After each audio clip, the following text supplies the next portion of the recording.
Assalamualaikum warahmatullahi taala wabarakatuh. Alhamdulillah nahmaduhu wa nasta'inuhu wa nastaghfiruh wa na'udzu billahi min syururi anfusina wa min sayyiati a'malina may yahdihillahu fala mudhillalah wa may yudlilhu fala hadiyalah. Asyhadu an la ilaha illallah wa asyhadu anna Muhammadan abduhu wa rasuluhu la nabiyya ba'dah. Pada kesempatan kali ini kita akan coba membahas permasalahan yang sering kita temui di hajanah masyarakat umum, yaitu masalah aborsi. Permasalahan daripada aborsi ini ada hal yang memang notabene terjadi karena hubungan di luar pernikahan. Ada juga karena alasan tertentu, bisa jadi karena ibu daripada janin tersebut kondisinya tidak sehat, kondisinya sakit, sehingga pihak dokter memberikan pilihan apakah mau ditetapkan kandungannya ataupun harus dipilih salah satunya, apakah mau tetap mengandung atau dengan konsekuensi misalnya ibunya dari janin tersebut menurut medis akan celaka ataupun sebaliknya. Kalau ingin selamat ibu kandungnya maka otomatis harus digugurkan. Nah, ini kita akan membahas dari salah satu kitab. Ada beberapa rujukan. Yang pertama dari kitab I'anatut Thalibin jilid ke-4 halaman 130.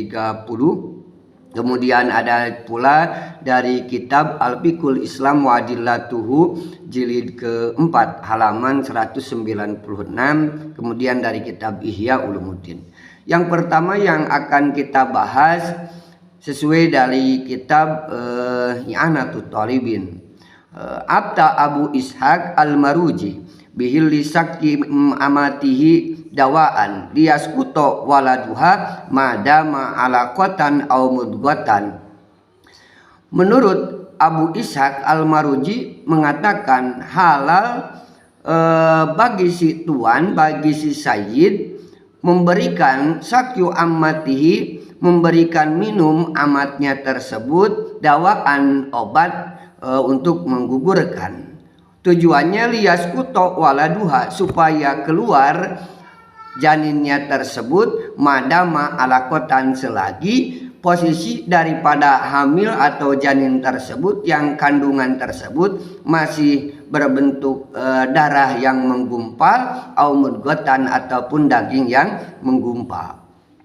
Wabalik al-Hanafiyah faqalu yajuju mutlaqon. Bahkan menurut golongan Hanafiyah menentukan bahwa hukum daripada aborsi tersebut menurut Hanafiyah boleh secara mutlak. Jadi kalau mutlak menurut Abu Hanifah tidak ada kaid tertentu, baik itu masih alaqah ataupun mudghah. Tidak ada batasan, dan kemudian tidak menelik dari salah satu kronologis kejadian. Nah, tetapi pembahasan di sini bukan berarti mau menggiring hal-hal yang tidak diharapkan. Maksudnya begini, jadi ada pendapat ini diutarakan, jangan sampai terjadi hal-hal kehamilan di luar nikah yang lebih banyak, kemudian karena ada pendapat ini diperbolehkan menurut Abu Hanafiyah, pengikut Abu Hanifah, sehingga orang-orang merasa nyaman, oh tenang saja kalau terjadi hamil di luar nikah tinggal di aborsi.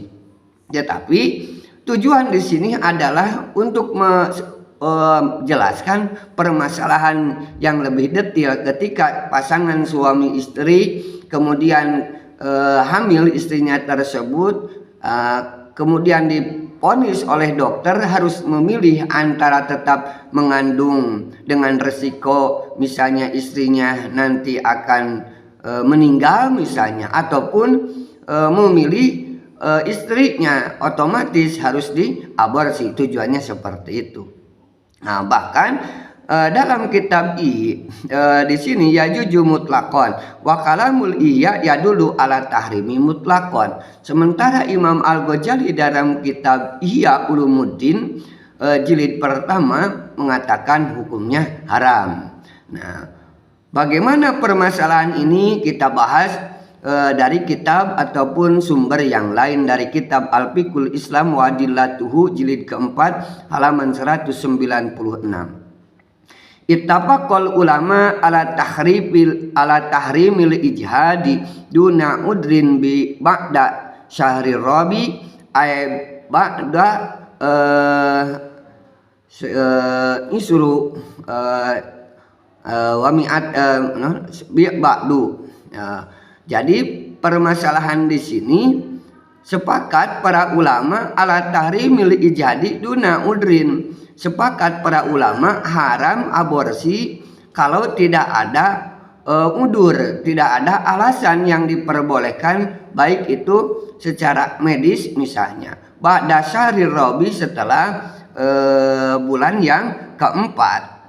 Nah, setelah bulan keempat itu adalah sekitar 120 hari. Mimbat ilhamli dari mulai hamil wa yu'addu dalika jarimatan lil ghurrati, dan perbuatan tersebut dihitung sebagai perbuatan yang kejahatan karena hal pekerjaan tersebut li'annahu ijhaku nafsin, karena itu sama dengan membunuh jiwa. Apabila posisinya sudah 120 hari ataupun sudah masuk ke 4 bulan. Wa qatlu insanin, dan dihukumi pula membunuh manusia. Wa arjaha ada mujawajil ijhad bi mujarradi badil hamli. Nah, tidak mengunggulkan, tidak membolehkan aborsi karena hanya di awal permulaan hamil. Kenapa? Disubutil hayati wabad itakunul janin illa lidorurah. Dan ketetapan karena posisi hamilnya, misalnya janinnya itu sehat, janinnya itu tidak ada permasalahan dengan janin tersebut dan orang tuanya ataupun ibu kandungnya. Wabad utakunul janin illa lidorurah, dan diperbolehkan janin tersebut di aborsi karena ada madarat. Seperti apa dalam kitab ini? Kamarodin adolin, seperti penyakit kronis, awsarin ataupun seperti penyakit yang menular. Mana contohnya yang menular? Kasuli seperti TBC, awis saroton ataupun kanker, au udrin atau karena ada kaid yang lain, udur yang lain, karena yang koti ulabanal mar'ah, penyakit tersebut yang bisa memberhentikan air susu seorang perempuan ba'da duhuril hamli, setelah ada kelihatan nampaknya hamil. Setelah nampak hamil kemudian air susunya hilang, nah itu akan otomatis memberi kemadaratan bagi siapa? Walahu waladun, dan bagi suaminya tersebut, bagi orang tersebut mempunyai anak. Walaisa li abihi ma yastajiru dhara ay al-murdi, dan bagi orang tuanya, bagi ayahnya tidak ada uang, tidak ada biaya yastajirul murdi, yang bisa membayar, menyewa orang yang bisa memberikan air susu. Kalau zaman dahulu kan sudah familiar kewajiban memberikan air susu adalah dipindahkan kepada orang tuanya, karena dulu sudah terbiasa misalnya menyewa kepada orang yang sedang menyusui untuk menyusui anaknya. Kalau tidak disusui oleh istrinya dengan beban tanggung jawab sebagaimana yang kewajiban diberikan kepada orang yang petugas untuk memberi susu, seperti Kangjeng Nabi Muhammad SAW yang oleh ibunya dan keluarganya dipindahkan menyusunya bukan secara khusus oleh ibunya. Nah, Nah, wa yakhaful hilakul waladi, dan ditakutkan ada kerusakan, kehancuran, efek negatif bagi anaknya. Wa inni bihada tarjih mayalun ma'arra'il Ghazali alladhi yu'tabarul ijhad, dan menurut saya terhadap pendapat ini bisa dipadupadankan dengan pendapat Imam Al-Ghazali yang menunjukkan bahwa menurut Imam Al-Ghazali haram alladhi ya'tabirul ijhad waladun ma'a awali yaumin kalwadi jinayah. Nah, maka posisi Imam Al-Ghazali yang menentukan haram apabila tidak ada kaid tertentu, misalnya di luar pernikahan berbeda lagi, melebihi 4 bulan beda lagi. Contoh dalam kitab Ihya Ulumuddin jilid pertama halaman 402, walaisa hadal ijhad alwadi li anna dalika jinayatun ala mawjudin hasilun walahu aidan murattabun wa awwalu murattabil wujud antaqa anutfata firrahmi wa takhtalitu bima il mar'ati wa tasta'idu liqabulil hayati, dan tidak termasuk dalam masalah aborsi tersebut, yaitu bagian daripada jinayah apabila ala mawjudin hasilin terhadap hal yang ditemukan yang terjadi walahu aidon murattab, dan baginya juga ada tingkatannya.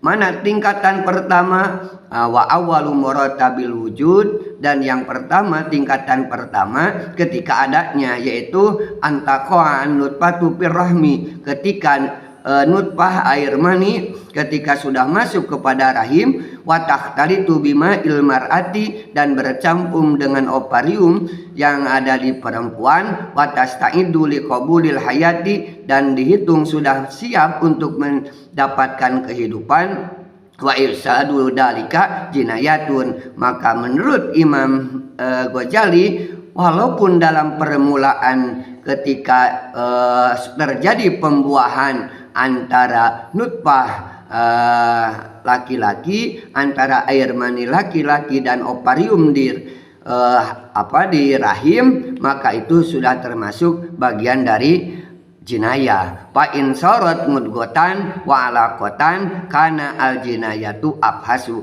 dan apabila sudah berubah menjadi darah yang menggumpal, kemudian wa alaqatan yang sudah berubah lagi menjadi daging yang menggumpal, kanat al jinayatu abhasu, maka had jinayah tersebut termasuk lebih rusak, lebih berat.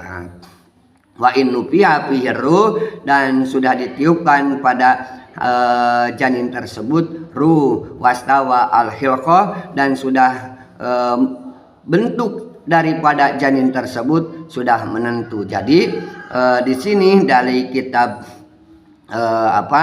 I'anatut Thalibin menyatakan bahwa apabila seorang suami memberikan satu obat, ataupun seorang tuan walaupun sekarang sudah tidak ada amat, memberikan obat untuk menggugurkan kandungan karena alasan kesehatan, kemudian karena alasan misalnya harus ada yang dipilihkan, contoh misalnya tadinya ibunya yang punya penyakit kronis, menular, TBC, kanker, dan yang lainnya, misalnya akan mengganggu kesehatan nanti terhadap janin dan mengganggu kesehatan pula terhadap ibu kandungnya tersebut, maka wa'abta Abu Ishaq al-Maruji, menurut Abu Ishaq al-Maruji, bihilli saki ammatihi dawaan, menghalalkan tuannya tersebut memberikan air minum berupa obat untuk menggugurkan kandungan apabila alasannya sesuai dengan berita dari dokter, bukan karena kecelakaan, bukan karena hubungan di luar pernikahan. Karena permasalahan itu otomatis termasuk mengambil terhadap pendapat Imam Al-Ghazali Ihya Ulumuddin, walaupun awal daripada percampuran antara sperma dan ovarium membuahi di mana, di kandungan ataupun di rahim, maka itu sudah termasuk jinayah. Apalagi sudah berbentuk mudghah dan alaqah, itu lebih berat daripada jinayahnya tersebut. Apabila memang dari hukuman sementara dari dokter diponis misalnya harus memilih antara ibunya ataupun anaknya, maka sebelum 120 hari atau belum melebihi 120 hari atau 4 bulan sebelum ditiupkan ruh, maka diperbolehkan. Sehingga para medis zaman dulu memberikan satu langkah, misalnya ada KB, perencanaan keluarga itu tujuannya adalah di sana, sehingga anak tidak terlantar untuk dibesarkan, mendapatkan pendidikan, mendapatkan kasih sayang, mendapatkan perhatian dalam bentuk ekonomi atau apapun saja dari orang tuanya, sehingga tidak mengganggu secara fisik atau psikis, baik daripada kesehatan ataupun kejiwaan, secara dohir dan secara batinnya. Maka diatur, walaupun ini hukum secara hukum kontroversi, ada yang membolehkan, ada yang tidak.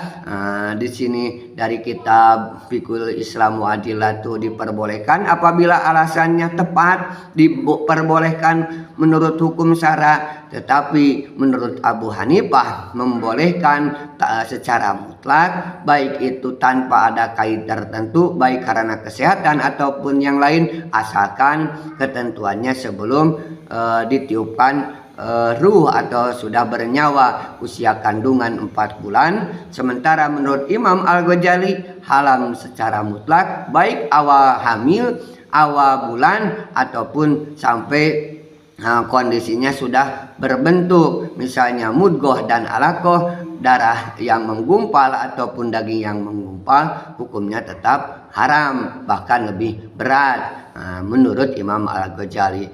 Jadi simpulnya dijamu antara dua pendapat. Apabila hukum berdasarkan medis dipilihkan antara ibunya dan anaknya, bisa mengambil pendapat yang membolehkan.